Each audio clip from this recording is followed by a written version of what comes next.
Udah lama ya nggak ketemu. Eh, saya bersyukur pada Tuhan, saya masih ingat jalan ke sini. Tadi saya khotbah di daerah Pluit yang dekat sama pasar ikan, saudara. Saya itu nggak familiar, mau jalan ke sini saya kurang tahu begitu. Jadi saya mengandalkan Mbak Google, nggak mengandalkan Google Map. Ternyata earphone saya mati, jadi saya naik motor earphone-nya mati. Waduh, gimana ya? Masa tiap kali berhenti lihat Google, tiap kali berhenti lihat handphone, ya nggak bisa gitu kan ya. Jadi akhirnya saya cuma bilang, Tuhan, tolong saya ingat kembali jalannya ke GKJ Sunter. Ternyata ingat, puji Tuhan, saudara. Ya, hari ini saya percaya Tuhan mau berbicara sesuatu kepada kita, dan saya harus ngomong bahwa apa yang akan kita pelajari ini akan agak sulit, begitu saudara. Jadi saya rindu saudara benar-benar taruh hati, taruh pikiran di dalam apa yang akan kita pelajari. Kalau saudara mengerti doktrin yang akan saudara pelajari ini, saudara akan mendapatkan kelepasan kemerdekaan yang luar biasa. You suddenly realize and understand kenapa ini begini, kenapa itu begitu, begitu ya. Hopefully begitu. Oke, saudara, kita bersama-sama lihat Yohanes pasal 13 ayat yang pertama sampai ayat yang kelima. Mungkin kalau di sini saudara nggak terlalu kelihatan begitu ya, jadi silakan buka Android cucinya saudara. Oke, by the way, apakah ini direkam? Apakah ini direkam? Masuk ke YouTube? Iya, oke. Thank you ya. Jadi saya lebih hati-hati gitu, jangan nyinggung agama orang. Yohanes 13 ayat 1 sampai ayat yang kelima. Sementara itu sebelum hari raya Paskah mulai, Yesus telah tahu bahwa saatnya sudah tiba untuk beralih dari dunia ini kepada Bapa. Sama seperti ia senantiasa mengasihi murid-muridnya, demikianlah sekarang ia mengasihi mereka sampai kepada kesudahannya. Mereka sedang makan bersama dan iblis telah membisikkan rencana dalam hati Yudas Iskariot atau Simon untuk mengkhianati dia. Yesus tahu bahwa Bapanya telah menyerahkan segala sesuatu kepadanya dan bahwa ia datang dari Allah dan kembali kepada Allah. Lalu bangunlah Yesus dan menanggalkan jubahnya. Ia mengambil selai lenan dan mengikatkannya pada pinggangnya. Kemudian ia menuangkan air ke dalam sebuah basi. Dalam terjemahan baru edisi kedua, dalam sebuah baskom, dan mulai membasuh kaki murid-muridnya, lalu menyekanya dengan kain yang terikat pada pinggangnya itu. Saudara yang terkasih di dalam Tuhan, belakangan ini kita itu dikejutkan oleh oleh beragam peristiwa mengenai korupsi. Korupsi sendiri bukan sesuatu yang baru di negara kita. Korupsi bukan sesuatu yang baru. Cuma memang, saudara, kasus korupsi yang diangkat belakangan ini mengejutkan. Khususnya kasus korupsi yang ini, Pertamina, ya. Khususnya kasus korupsi yang ini nih, saudara. Nggak kelihatan ya? Pokoknya bajunya warna ungu. Khususnya kasus korupsi ini sangat mengejutkan karena ternyata, saudara, di dalam tubuh Pertamina korupsinya sudah sampai 1 kuadriliun.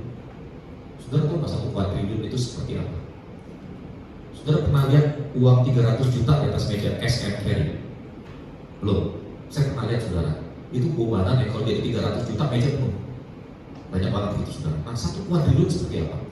Saudara bayangin duit gopean, duit 500 rupiah, oke? Saudara bayangkan duit 500 rupiah itu menutupi seluruh Jakarta setinggi 60 cm. Jadi seluruh Jakarta ketutupan sama uang 500 rupiah setinggi 60 cm. Itu 1 kuadriliun. Gila kan, saudara? Jadi korupsi di tubuh Pertamina udah sebanyak itu. Saudara, pertanyaannya adalah begini, kenapa ya, kok bisa orang korupsi sampai sebanyak itu? Kenapa bisa? Jawabannya sederhana, saudara. Orang bisa korupsi sebanyak itu karena memang dia berada di posisi yang memungkinkan dia untuk melakukan korupsi sebanyak itu. Hanya pejabat negara yang berada di posisi yang strategis yang bisa melakukan korupsi sebanyak itu. Yang namanya Mat Solar, yang namanya Amiau, Apau, yang jualan bakpao sampai jualan bakmi. Walaupun dia mangkalnya di depan gedung DPR, tetap aja dia gak bakal bisa korupsi sebanyak itu. Karena itu bukan orangnya, saudara. Dengan kata lain, saudara, orang yang bisa melakukan korupsi di tubuh negara adalah orang yang adalah pejabat negara. Pejabat negara secara esensial adalah orang-orang yang seharusnya melayani masyarakat. Tapi ironinya, saudara, para pelayan masyarakat ini malah menggunakan jabatannya untuk memperkaya diri sendiri. Saudara, korupsi semacam ini yang membangkrutkan bangsa. Korupsi semacam ini yang merusak moral dan mental bangsa. Tapi saudara, tahukah saudara bahwa korupsi semacam ini bukan hanya terjadi di dalam tubuh pemerintahan? Karena esensinya bukan pada wadah atau bukan pada organisasinya. Korupsi bukan masalah wadah, korupsi bukan masalah organisasi. Korupsi adalah masalah orang punya posisi lalu menyalahgunakan jabatan. Oke? Dan itu bisa terjadi, saudara, bukan hanya di gereja, bukan hanya di pemerintah, tapi juga bisa terjadi di dalam gereja. Selama orang di dalam gereja punya posisi, punya jabatan, dia bisa memanipulasi posisi dan jabatannya untuk keuntungan sendiri. Nah, kalau udah ngomong begini, saudara, kita nggak ngomong mengenai masalah, oh dia majelis, dia bagian keuangan, makanya bisa korupsi uang gereja. Oh dia rohaniwan, dia bisa korupsi uang gereja. Nggak ngomong begitu juga, saudara. Pemimpin pujian bisa korupsi. Pemain musik bisa korupsi. Yang dikorupsi bukan uang, saudara. Yang dikorupsi adalah sesuatu yang buat dia butuhkan. Jadi kalau orang itu butuh pujian, maka dia memanfaatkan jabatan untuk mendatangkan pujian bagi dirinya. Itu korupsi, saudara. Saudara, satu hari saya mimpin sebuah kebaktian ulang tahun gereja. Jadi saya berdiri di posisi ini, di sini. Lalu kemudian ibu gembala diminta untuk memberikan kata sambutan karena berbarengan dengan gereja ulang tahun, dia ulang tahun. Oke, saudara ya. Jadi dia berdiri di sini, majelis berdiri di sini nih, di kata yang duduk di sini, di kata yang baju putih ini, posisinya gitu. Ya, jadi saya melihatnya nggak lurus begini, tapi si ibu gembala kan kalau dia kagak sengaja nengok begini kan dia kagak bisa lihat ya. Jadi dia baca begini, saya di sini. Saudara, dia bilang begini, saya bersyukur kepada Tuhan karena Tuhan sudah memberikan kepada saya kesetiaan. Saya bisa melayani gereja ini selama 16 atau 18 tahun. Saya bisa melayani gereja selama itu. Nah, saudara, saya kan berdiri di sini, saya ngedengerin dengan tafakur ya. Kalau saya ngedengerin kan berarti posisi saya di sini dong ya. Begini kan? Ngeliatin dia kan? Berarti patut saya begini dong. Saudara, saya ingat majelisnya begini nih. Jadi dia duduk. Sinis banget gitu lihatnya, saudara. Sinis banget. Saya jadi penasaran, kenapa ya? Kalau mereka sinis begitu, saya jadi penasaran. Jadi saya tanya, Pak, kenapa sih pada waktu ibu gembala tadi ngomong seperti itu, kamu begitu sinisnya? Dia bilang begini, Pak Jimmy tahu dia tuh bukan setia. Dia apa juga nggak bisa. Sekolah teologi, khotbah nggak bisa. Pembukuan nggak, administrasi nggak bisa, manajemen gereja nggak bisa, bikin program nggak bisa, mimpin rapat nggak bisa. Satu-satunya yang dia bisa adalah mesuk. Kalau mesuk mah intinya juga bisa. Jangan dia, kata majelisnya begitu ya. Jangan dia. Itu dia tuh di sini terus selama belasan tahun. Bukan dia setia. Nggak ada gereja lain mau sama dia. Dia bilangnya begitu. Itu mah numpang hidup dalam nama Yesus, Pak Jimmy. Wow, kasar banget ya sih omongannya. Itu mah numpang hidup dalam nama Yesus. Saudara, waktu dia ngomong begitu, itu jadi sebuah pembelajaran buat saya.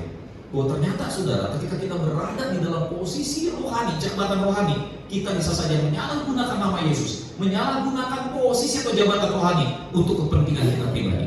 Itu sebabnya, saudara, pelayanannya tidak berbuah. Itu sebabnya pelayanan tidak berbuah. Itu sebabnya saudara tidak ada jiwa yang dimenangkan. Itu sebabnya saudara tidak ada orang yang mengalami perjumpaan dengan Yesus melalui pelayanan dia. Ketika kita menyalahgunakan posisi kita, ketika kita menyalahgunakan jabatan kita di dalam dunia pelayanan, maka tidak ada buah yang akan muncul dari pelayanan kita. Itu sebabnya saudara penting sekali untuk meluruskan hati. Hidup berbuah dimulai dari hati yang melayani seperti Kristus. Bukan untuk keuntungan sendiri. Ini rumusan yang harus kita pegang bersama-sama, saudara. Kalau kita ingin hidup kita berbuah, maka kita harus mulai dari hati yang melayani seperti Kristus. Saya mau ajak saudara untuk melihat hatinya Yesus. Dan supaya mengerti hatinya Yesus, saya mau ajak saudara mengerti hatinya Yudas. Oke ya. Saudara, Yesus itu punya hati seorang pelayan. Saudara, kita berkata begini di dalam Yohanes pasal 1 ayat yang Yohanes pasal 13 ayat yang pertama. Sementara itu sebelum hari raya Paskah pula, Yesus telah tahu bahwa saatnya sudah tiba untuk beralih dari dunia ini kepada Bapa. Sama seperti ia senantiasa mengasihi murid-muridnya, demikianlah sekarang ia mengasihi mereka sampai kepada kesudahannya. Demikianlah sekarang ia mengasihi mereka sampai kesudahannya. Saudara, di dalam terjemahan bahasa Yunaninya, mengasihi mereka sampai kesudahannya itu adalah eisteos egepesen autos. Eisteos egepesen autos. Saya ingin saya tekankan bukan egepesen. Egepesen itu asal katanya adalah agape. Yang saya ingin tekankan adalah kata telos. Telos bukan Thanos, Oke, bukan juga telo atau ketela, bukan. Telos artinya selesai atau berkesudahan atau selesai. Tetapi saudara, konsepnya adalah konsep telos ini bukan saya datang ke GKJ udah sampai, oh ya saya pulang karena sudah selesai, kan saya mungkin sudah sampai terus saya pulang. Konsepnya bukan begitu. Konsepnya adalah saya datang ke GKJ, saya berinteraksi dengan orang GKJ, saya terus berinteraksi dengan orang GKJ, saya melayani orang GKJ, dan saya selamanya ada di dalam gereja itu untuk melayani orang GKJ. Ngerti di sini perbedaannya?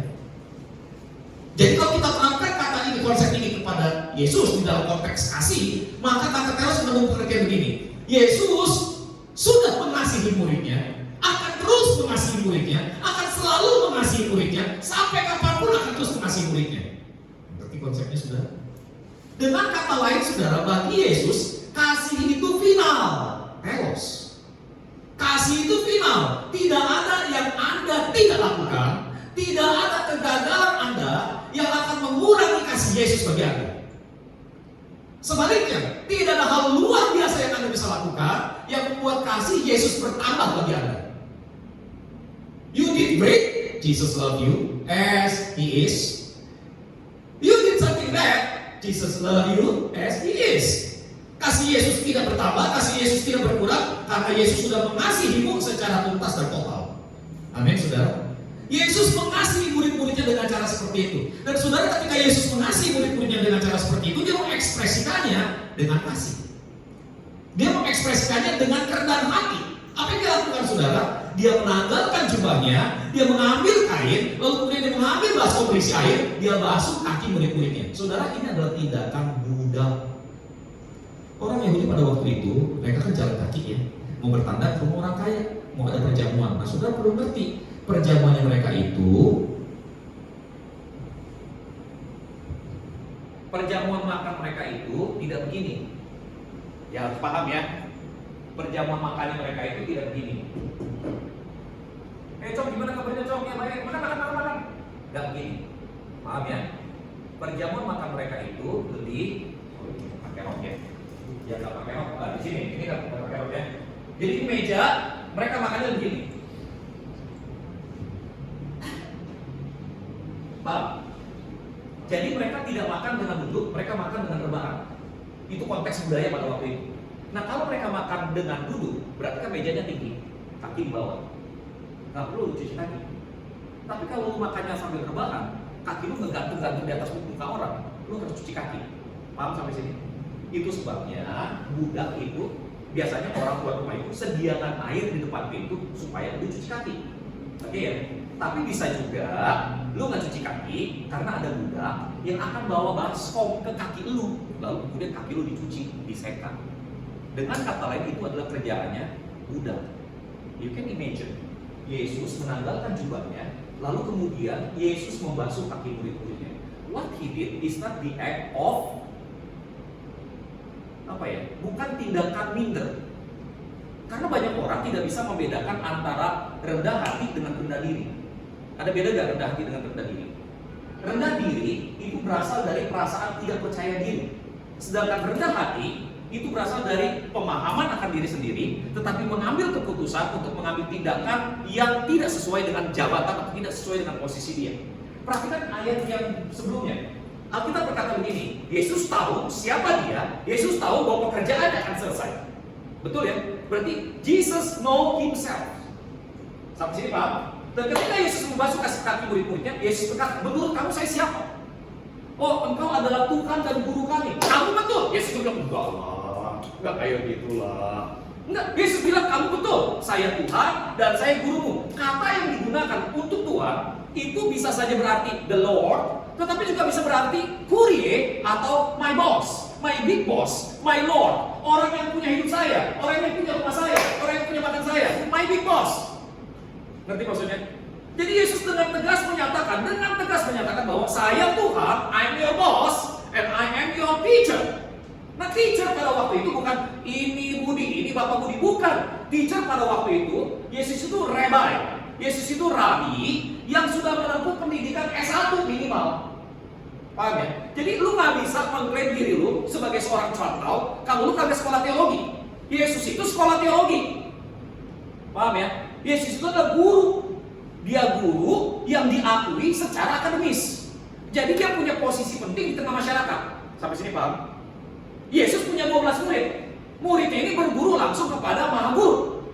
Berarti murid-muridnya yang adalah orang sederhana itu adalah orang-orang berpendidikan. Tolong jadi orang Kristen jangan goblok. Orang Kristen yang goblok akan bilang begini, jangan suka sok teologi, murid-murid Yesus adalah orang sederhana. Mereka cuma nelayan. 3 tahun bersama dengan maha guru sudah doktor teologi, cacai. Tolong ngerti hal itu. Kita yang sekolah teologi belajarnya dari mereka. Paham ya? Jadi saya ngomong ini tujuannya supaya kalian lebih pinter, supaya nanti jangan ikut-ikutan orang yang nggak ngerti, bilang udahlah Yesus itu kan murid-muridnya juga cuma orang sederhana. Enggak, teologi mereka nggak sederhana, karena teologi mereka langsung belajar dari Yesus yang adalah subjek dan objek teologinya. Sampai sini paham ya? Nah, Yesus sendiri waktu dia jadi manusia, dia punya posisi yang tinggi karena dia seorang rabi. Paham? Nah, rabi ini punya potensi untuk duduk di Dewan Sanhedrin. Dewan Sanhedrin itu adalah MPR-nya orang Yahudi, punya hak untuk hukum mati orang Yahudi. Berarti Yesus punya potensi untuk menduduki jabatan pemerintahan yang tinggi. Sampai sini ngerti gak sih? Ini jabatan penting loh maksud gua. Ngerti ya? Tapi Yesus yang di tengah jabatan penting itu menanggalkan jubahnya, mengambil kain untuk menyeka kaki muridnya, membasuh kaki muridnya sama seperti seorang budak. Dan dia tidak lakukan itu out of minder, dia lakukan itu karena dia memang merendahkan diri, karena dia mengerti bahwa kasih cannot be expressed unless you have this humble heart. Kasih nggak bisa diekspresikan kecuali kita punya hati yang mau merendahkan diri, hati yang sederhana, hati humble heart, hati yang mau merendahkan. Jadi saudara, itu yang Yesus lakukan. Yesus merendahkan diri, dia memasuk kaki murid-muridnya, dan karena dia mengasihi murid-muridnya. Berbeda dengan Yudas. While Jesus have servant heart, Judas had serpent heart. Ini belum paham ya? Ini permainan bahasa Inggris, saya ngomong permainan ini. Servant artinya pelayan. Serpent artinya ular. Sementara Yesus punya hati hamba, hati pelayan, Yudas punya hati ular. Hatinya duit, hatinya belit, hatinya tuh gak bisa lurus. Saudara, hati Yudas, hati Yesus dipenuhi oleh kasih yang untuk kasih yang tulus. Hati Yudas dipenuhi oleh kegelapan. Saudara, Alkitab berkata mereka sedang makan bersama dan iblis telah membisikkan rencana dalam hati Yudas Iskariot anak Simon untuk mengkhianati dia. Nah, saudara, seolah-olah kalau dari kalimat ini Yudas was innocent until itu iblis pengaruhi hati Yudas. Kesannya seperti itu. Tapi perhatikan kalau dalam bahasa aslinya, tu diabolo hede beblekotos eisten kardian hina paradoi auton Yudas Simonos Iskarioto. Jadi saudara, kata yang digunakan tu diabolo hede beblekotos eisten kardian artinya begini saudara. Kalau terjemahan bebas ya, dari iblis sudah dimasukkan ke dalam hatinya untuk menyerahkan dia. Dari iblis sudah dimasukkan ke dalam hatinya untuk menyerahkan dia. Jadi saudara, iblis itu punya rencana. Iblis itu ingin mencelakai Yesus. Ada rencana mencelakai Yesus. Lalu kemudian dia masukkan rencana ini ke dalam hatinya Yudas. It means hatinya Yudas open untuk rencana itu. Ngerti maksud saya? So he is not innocent because his heart is open for the plan. It means that maybe he get used to it. Mungkin dia terbiasa dengan hal semacam itu. Dan buat saya ini jauh lebih bertanggung jawab karena apa saudara? Karena Alkitab mengatakan bahwa Yudas adalah bendahara kelompok ini dan Yudas punya kebiasaan korupsi. Betul? Kalau pakai bahasa Ibraninya ngentit. Nah ya, kalau bahasa kita orang Jakarta, lu ngentit aja lu, ngambil duit yang ngetip-ngetip itu maksudnya. Duit beli bensin 5 liter, bilangnya 10 liter. Beli bensin 2 liter, bilangnya 5 liter. Itu kan ngetip duit orang itu namanya. Ngerti ya? Itu yang dilakukan oleh si Yudas. Yudas punya kebiasaan itu, sehingga kemudian hati dia terbiasa, hati dia terbuka untuk menerima rencana yang lebih jahat. Dan itu sebabnya Yudas bahkan hidup di dalam kepura-puraan, saudara. Sekarang pertanyaan saya, waktu Yesus makan dengan murid-muridnya, dia memecahkan roti, Yudas ada di situ. Yudas ikut makan. Waktu Yesus basuh kaki murid-muridnya, Yudas ada di situ. Ikut dibasuh. Nah, gila. Orang yang makan bersama dengan dia, orang yang dia layani bersama dengan murid yang lain, orang yang menerima ekspresi kasih yang sama, ternyata malah mengkhianati Yesus. Saudara, saya mau berhenti di sini sebentar. Saya ingin mengajak saudara mengerti. Saudara, sometimes ya, our attitude toward God is not depend on what God did for us. Apa yang sikap hati kita kepada Yesus, kepada Allah, tidak selalu tergantung pada apa yang Allah lakukan buat kita. Allah bisa saja menyembuhkan sakit penyakit kita, Allah bisa saja memberikan kepada kita pekerjaan yang baik, Allah bisa saja membantu karir kita sampai kita kemudian jadi orang terkaya, sesunter agung. Allah bisa saja, saudara, membuat kita ketemu sama seorang cowok, ketemu sama seorang cewek yang ternyata primadona di kelas kita, lalu kemudian dia menjadi pasangan kita. Bisa aja begitu kan? Ya, dan ketika God gives everything to you, and then you say, hey, God loves me, baru lu mau mengasihi dia? Enggak. Allah bisa saja lakukan itu semua, tapi kita tetap tidak mengasihi Allah.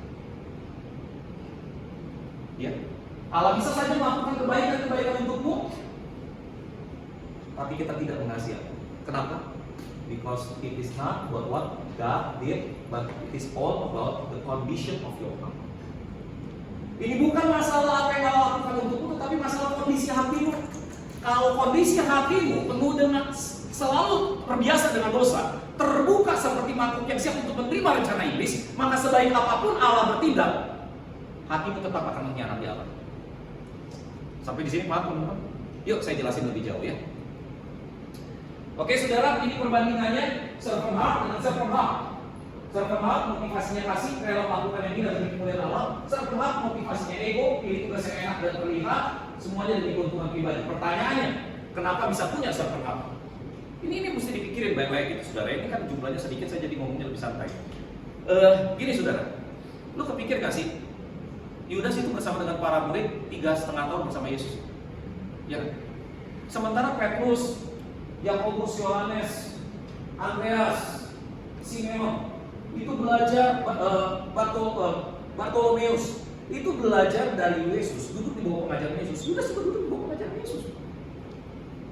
Pada waktu para murid pergi dan melakukan mujizat, mereka kembali dan berkata, Guru. Para murid diutus memberitakan Injil dan melakukan mujizat. Mereka kembali, kalau kemudian mereka bilang, Guru, bahkan setan-setan kabur ketika kami menyebutkan namamu. Wow, hebat, saya bisa melakukan mujizat. Kan mereka bilang begitu. Yudas termasuk di antaranya kan? Iya. Iya. Dia belajar, dia melakukan semua. Tapi pertanyaannya, kenapa dia bisa tetap jatuh? Sekali lagi, itu kondisi hati. Yuk kita lihat ya, kenapa bisa begitu. Saudara, saya ingin saudara mengerti teologi Injil. Teologi Injil tidak dimulai dari berita Injil, teologi Injil dimulai dari kitab Kejadian. Saudara, di dalam kitab Kejadian dikisahkan bahwa Allah menciptakan manusia. Saudara pernah berpikir gak kenapa Allah menciptakan manusia di hari ke-6 bukan di hari pertama? Ayo, apa-apa, silakan ngomong.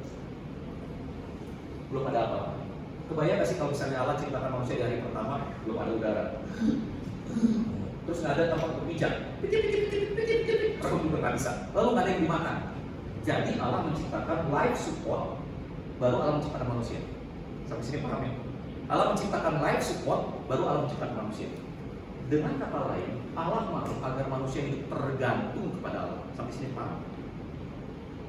Manusia diciptakan untuk hidup bergantung kepada Allah. Oke ya. Lalu kemudian di dalam Kejadian pasal 2 ayat 7, Alkitab berkata bahwa Allah menciptakan manusia dari debu dan tanah, membentuk tubuh manusia, lalu kemudian menghembuskan nafas, dan kemudian setelah Allah menghembuskan nafas, baru manusia itu hidup. Jadi bentuknya ada, tapi kalau nafas Allah belum diberikan, dia nggak hidup. Oke ya. Jadi manusia hidup karena ada nafas Allah di dalamnya. Nafas Allah itulah yang membentuk pneuma di dalam diri manusia. Nafas Allah itu yang membentuk pneuma, roh di dalam diri manusia. Sampai sini paham? Jadi pneuma inilah saudara yang membuat manusia bisa berhubungan dengan Allah. Pneuma inilah yang membuat manusia bisa mengasihi Allah. Pneuma inilah yang membuat manusia bisa mencintai Allah. Sampai sini Pak? Oke. Manusia terdiri dari 3 komponen. Saya menganggap begitu, ya. Contoh Hadi mungkin menganggapnya berbeda, ya, karena di dalam dunia teologi ada beberapa pandangan mengenai komponen manusia. Ada yang namanya monokotomi, ada yang namanya dikotomi, ada yang namanya trikotomi. Jadi kalau dikotomi berarti dia menganggap manusia terdiri dari 2 komponen. Kalau trikotomi berarti manusia terdiri dari 3 komponen. Saya menganggap trikotomi. Saya berkeyakinan bahwa manusia terdiri dari pneuma, suke, soma. Ayo sama-sama. Pneuma, suke, soma. Boleh dibilang sike, boleh. Tapi kalau dalam tulisan aslinya tapi U biasa dibaca I. Bukan baca I, tapi baca I. Paham ya? Sike. Iya. Jadi pneuma, suke, soma. Apa? Pneuma, suke, soma. Pneuma itu roh, suke itu jiwa, soma itu tubuh. Oke ya. Suke terdiri dari 3 komponen. Pikiran, perasaan, kehendak. Apa? Pikiran, perasaan, kehendak. Jadi pada waktu manusia pertama kali diciptakan oleh manusia, Allah menciptakan tubuhnya, Allah menciptakan jiwanya, Allah memberikan roh ke dalam diri manusia itu. Jadi di dalam diri manusia ada roh, jiwa, dan tubuh. Pada mulanya manusia diciptakan tergantung kepada Allah, untuk mengasihi Allah, untuk menyembah Allah. Awalnya di situ. Lalu kemudian roh manusia yang sedianya terus mengasihi Allah mempunyai otoritas atas jiwa manusia. Jadi roh memerintah jiwa, jiwa memerintah tubuh. Sampai sini Pak. Roh memerintah jiwa, jiwa memerintah tubuh. Jadi kalau roh yang mengasihi Allah, aku mau mencintai Yesus, pikirannya akan terus memikirkan Allah, hatinya akan tertuju kepada Allah, dan kehendaknya adalah untuk memuliakan Allah. Nah sekarang kalau orang udah pikirannya, gue mau makan Pizza Hut, gue mau makan Pizza Hut. Kira-kira kalau dia ngeliat antara bakpao, Pizza Hut, dia pilih mana? Bakpao. Enggak ya, dia pilih Pizza Hut. Karena pikiran dia, perasaan dia, mendorong kehendak dia, sehingga kemudian dia mengambil tindakan fisik dia adalah mengambil Pizza Hut. Paham ya? Jadi ketika roh menguasai jiwa, jiwa menguasai tubuh. Kalau roh yang mengasihi Allah, jiwanya mengasihi Allah, maka tubuhnya akan mengekspresikan kasih kepada Allah. Sampai di sini Pak. Oke. But the story is not end there. Kejadian pasal 3, manusia jatuh dalam dosa. Serpent ular bilang, tentu Allah berfirman bahwa semua buah di taman ini nggak boleh dimakan, buahnya bukan? Kagak. Semua buah di sini boleh dimakan kecuali di tengah. By the way, anyway, Mas, ada berapa pohon yang ada di tengah? 1, siapa yang? Kelompok 1, angkat tangan kelompok 1. Kelompok ragu, angkat tangan kelompok ragu. Oke, nanti kalian baca lagi Alkitabnya. Di tengah taman ada 2 pohon. Di tengah taman ada 2 pohon. Pohon yang pertama, pohon pengetahuan yang baik dan yang jahat. Pohon yang kedua, pohon kehidupan yang dilarang, yang dimakan yang di mana? Pengetahuan yang baik dan yang jahat. Gila itu manusia. Ngerti kan maksud gua? Lu kalau baca Alkitabnya baik-baik, lu langsung ngerti manusia itu gila. Gilanya apa? Ada pohon pengetahuan yang baik dan yang jahat, lu makan lu mati. Tapi ada pohon kehidupan, lu makan punya hidup yang kekal. Yang ini kagak dilarang, yang ini dilarang, yang dia makan yang dilarang, coba bayangin. Yang dasar kuagok manusia dari awal. Ya kan? Jadi si Allah bilang kagak, semua boleh dimakan kecuali yang di tengah itu. Dia benar. Yaitu buah-buah. Jadi dia ada penekanan. Semua boleh dimakan kecuali yang di tengah. Ya itu dia ada penekanan. Buah-buah pengetahuan yang baik dan yang jahat. Nah sekarang pertanyaan saya. Lalu si ular bilang begini, enggak bakal mati Wak. Sesungguhnya Tuhan tahu kalau lu makan, lu akan jadi seperti Allah, tahu yang baik dan yang jahat. Iya. Oke. Lalu Hawa melihat bahwa buah itu menarik, dia makan. Apa yang membuat Hawa tertarik?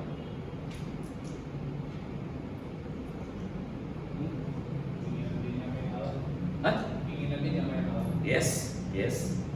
Sebenarnya kalimat kamu akan menjadi seperti Allah, tahu tentang yang baik dan yang jahat, itu pengertiannya satu. Ini tahu tentang yang baik dan yang jahat, it is not about knowledge. Oke, misalnya knowledge begini, air toren jangan diminum, air toren diminum lu sakit perut, itu knowledge. Betul ya? Jadi lu tahu air toren nggak baik buat kesehatan gua, jangan gua minum. Dia buat tahu yang baik, buat tahu yang jahat. Bukan itu maksudnya, brother.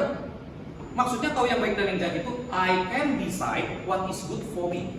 So, when you can decide what is good for you, you are not depend on God anymore. Paham sampai sini?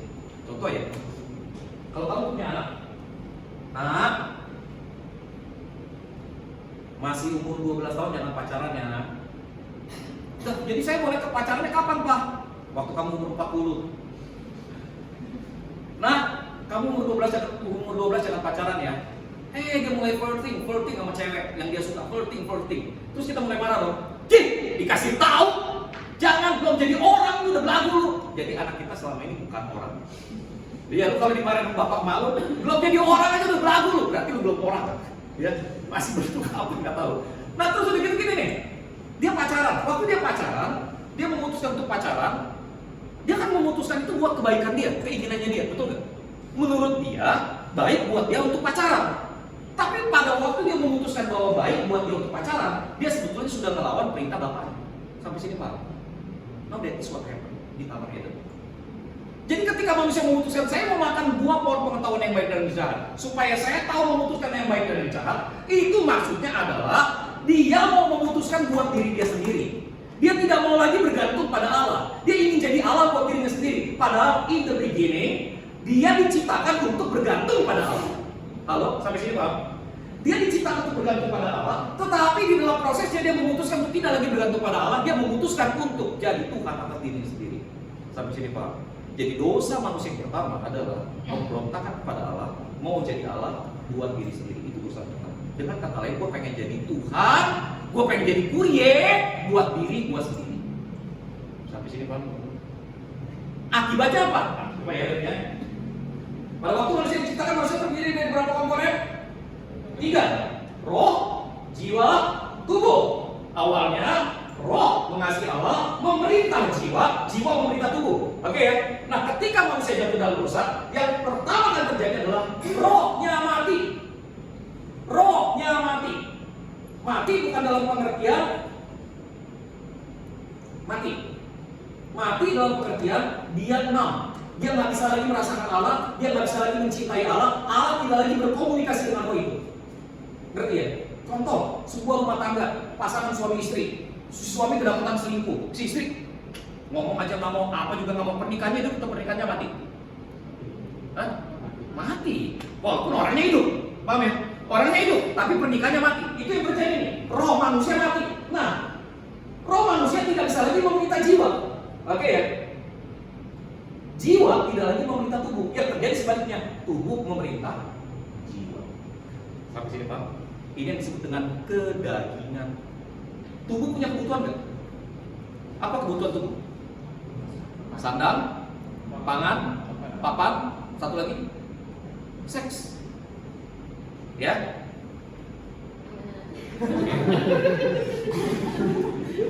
Gak apa-apa, kamu denger biar kamu ngerti ya. Oke. Manusia punya 4 kebutuhan: pangan, sandang, papan, dan seks. Seks ini yang paling pertama kali dinyatakan di dalam Alkitab sebetulnya mengenai manusia. Perintah Tuhan bilang apa? Marilah kita menciptakan manusia menurut gambar dan rupa kita. Setelah manusia diciptakan, Allah berfirman, beranak cuculah dan bertambah banyak. Menurut lu gimana manusia bertambah banyak? Muntah, langsung keluar anaknya? Enggak, hubungan seks.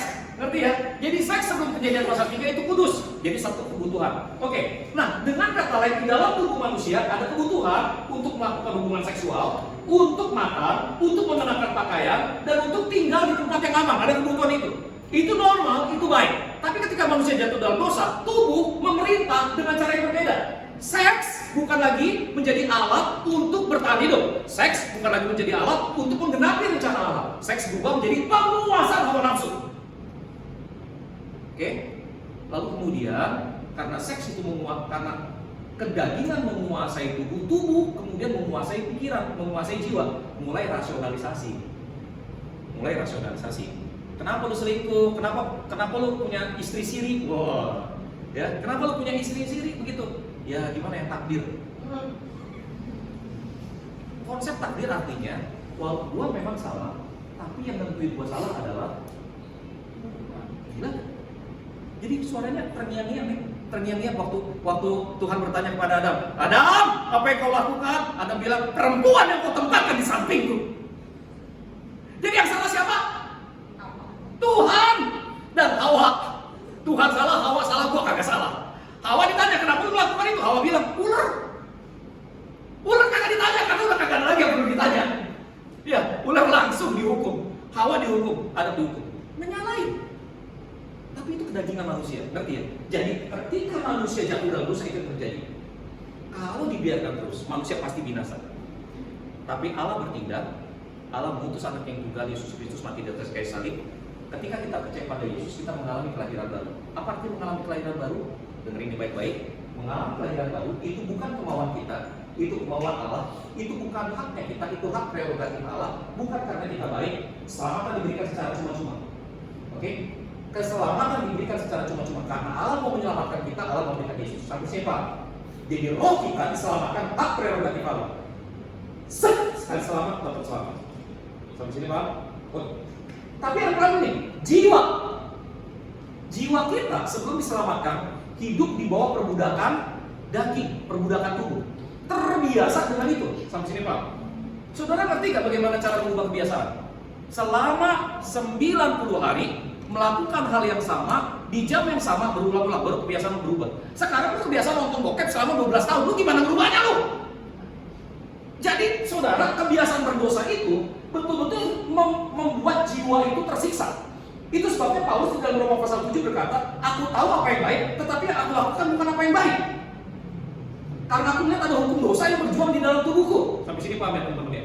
Nah itu sebabnya sekalipun roh kita sudah diselamatkan secara total, tetapi jiwa kita on progress menuju ke atas. Kolose pasal 3 katakan, tanggalkan manusia lama, kenakan manusia baru yang terus-menerus diperbaharui menurut gambar kaliknya. Oke, jadi we are in process and we are in progress to become more like Jesus. Jadi jalan kita ke atas, tapi daging kita bagaimana? Tubuh langsung berhubungan dengan Allah, jiwa kita pelan-pelan menuju ke arah Yesus, tubuh kita turun ke bawah, ke dalam tanah. Dulunya gagah, ganteng, udah tambah kesini, tambah kisut. Dulunya kita Spanyol, udah kawin, tambah umur, tambah tua, drop minyak tanah. Pas sudah tua, drop minyak tanahnya menyempit, berubah jadi tongkat, bongkok begitu.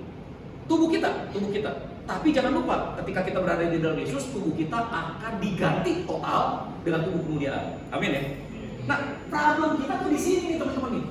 Problem kita adalah bagaimana jiwa kita itu terus-menerus menuju ke arah Yesus. Karena kalau kita tidak melatih jiwa kita, kalau kita tidak membiasakan roh, kita tidak membiasakan jiwa kita mendengarkan roh, maka jiwa kita akan mendengarkan dunia.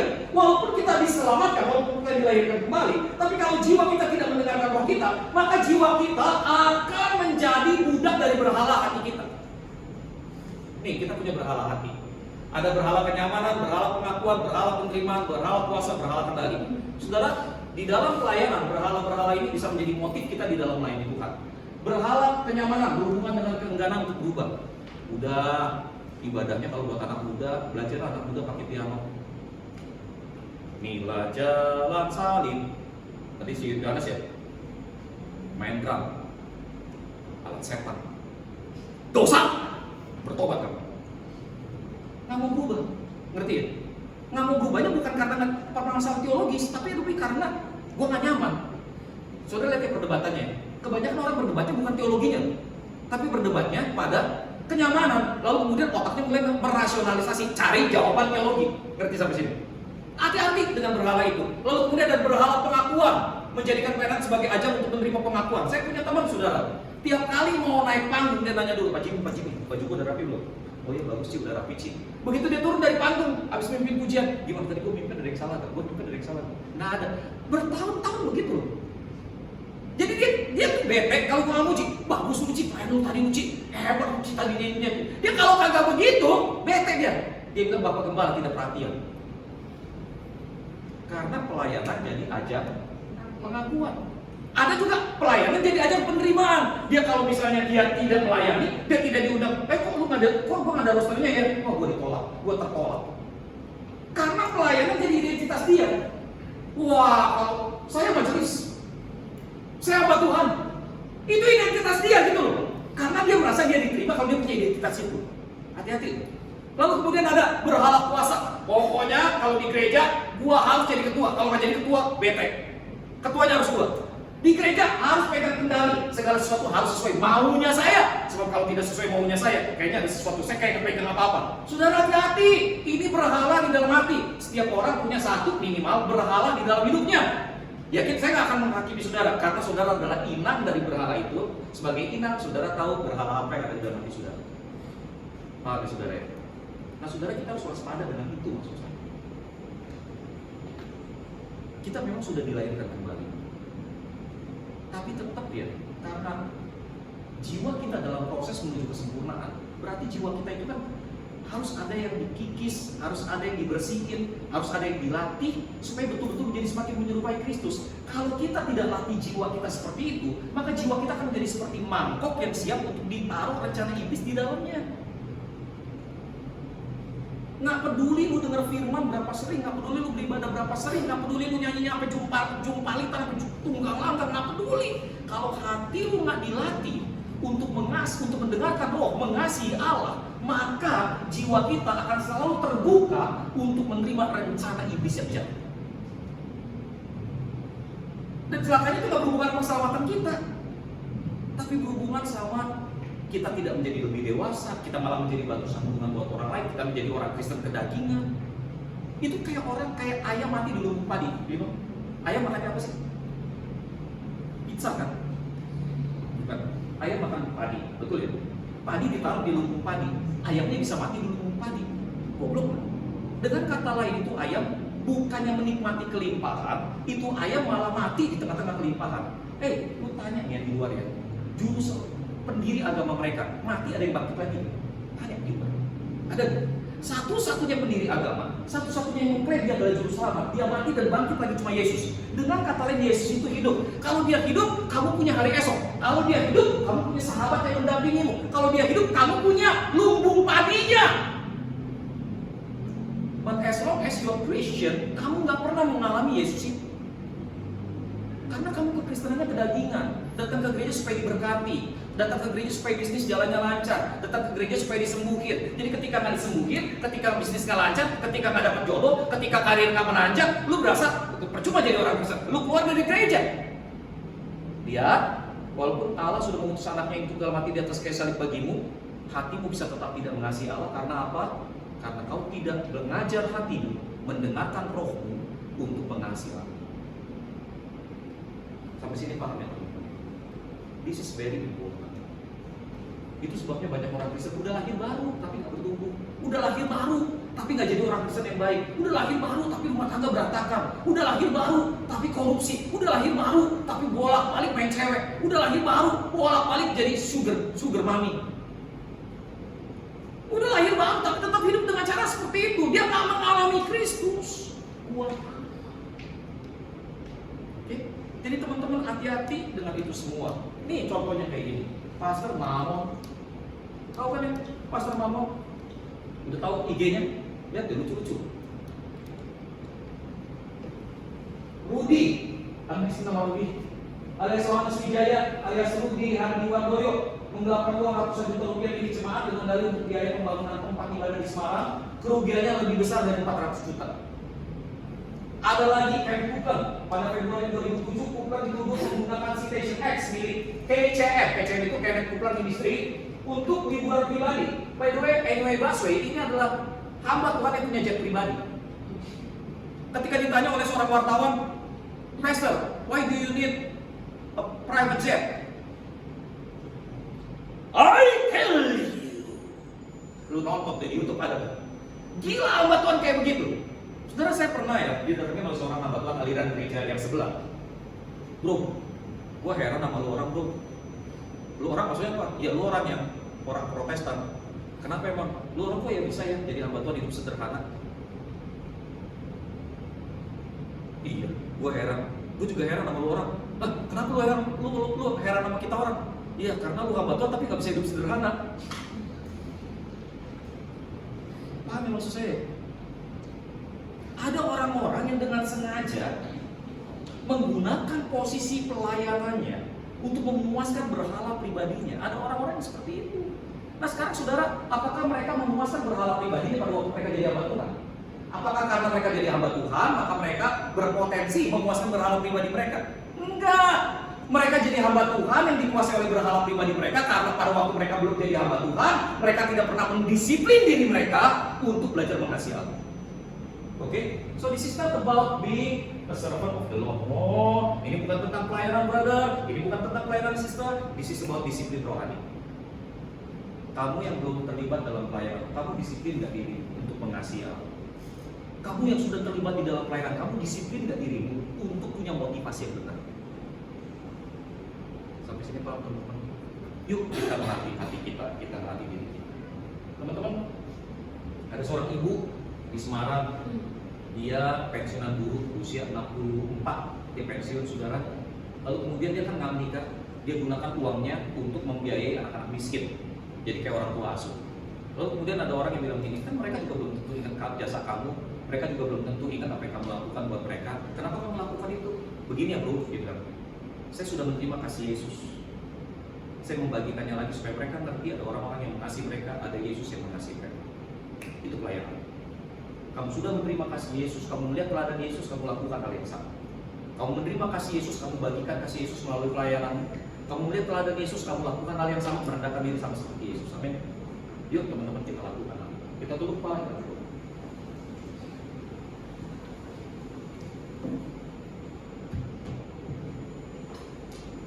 Tuhan ampuni kami kalau selama ini ya Tuhan kami punya motivasi yang keliru di dalam melayani Tuhan. Ampuni kami ya Tuhan kalau kami sebagai rohaniwan numpang hidup dalam nama Yesus. Ampuni kami kalau kami sebagai pelayan menggunakan pelayanan kami untuk memuaskan berhala pribadi kami. Ampuni kami kalau sebagai orang Kristen kami tidak pernah mendisiplin jiwa kami, pikiran, perasaan, dan kehendak kami untuk mengasihi Allah. Tuhan tolong kami supaya kami betul-betul belajar mengasihi-Mu, belajar untuk menghormati-Mu. Sehingga ketika kami terlibat di dalam pelayanan kami adalah ekspresi kasih kami buat Tuhan dan buat sesama, bukan keinginan kami untuk memuaskan berhala kami. Tuhan tolong, Tuhan berkati. Terima kasih Bapa, kami menyerahkan waktu selanjutnya dalam tangan-Mu, biar nama-Mu dimuliakan dalam nama Yesus kami berdoa.